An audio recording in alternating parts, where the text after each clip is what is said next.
Yes, now blessed, now Des Rocksteady, king of the Pit TV. Barnett's going mental. Devastation was the band, okay. The record was entitled Idolatry. There was 8 tracks on this record. It was devoted to my friend Jim, who recommended this on the Patreon. Jeez Louise, alright. So this was a powerhouse of a record. This was metal, right? No frills attached. Straight to your face. Metal. I've never come across this band. I mean, even indirectly, I don't really think I've come across Devastation like that before. I've not acknowledged this band's existence to this degree.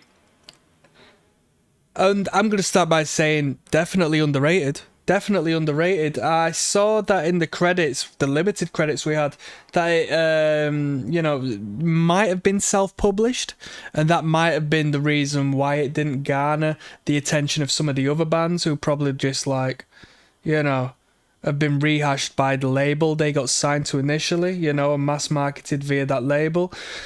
Now let's talk about the music. The production was fantastic. 91's a good 91 is a good year for thrash metal, purely because of the indirect influence the death metal acts at the time will have been influencing the bands. You know, so if you still retain your thrash essence, no doubt a great time where you've broken free of the shackles of just being a basic, boring late 80s thrash band, which if you are just a thrash band influenced by metal bands, it's all been done before. And the production isn't great, and it's all been done before. If you're a crossover band, you've got a bit more leeway. I think crossover sort of, you know, took the reins as far as interesting thrash metal.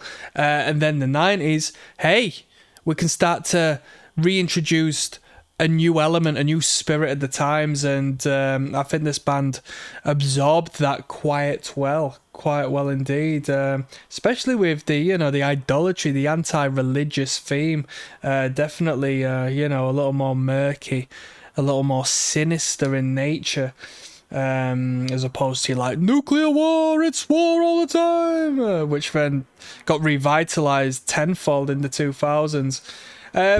Yeah, cool. 8 tracks, substantial amount of material, given we're generally over 5 minutes each and every song.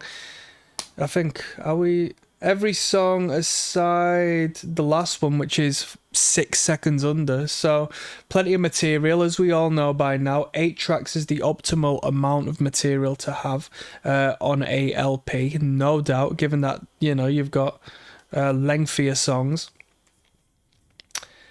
Guitar work was fantastic, rhythm work was fantastic, definitely had some sore picking hands playing through them rhythms at the higher pace. Guitar solos were fantastic, vocal performance was good. I enjoyed the vocal performance, wasn't the old school style which bores the hell out of me, wasn't overtly gruff dog vocals, which could have been given the eras. We discussed the influence at the time, sort of met us on a nice middle of the you know, a bit of both, the duality of the two. Bassist had a presence. The bass frequency was crazy. The double kick was punchy as hell, and just the bass emphasis was just like real prominent in the mix. Great guitar tones, and this was a nice thrash metal record. Some thrash metal records can bore me to death, honestly. I would say 80% of thrash metal at this point kind of does bore me for the most part. I'll give this record a 7.5 out of 10. Why would I give it an 8? Because a few of these mid-tempo riffs were close but didn't tickle my pickle, right? I needed some power trip riffs.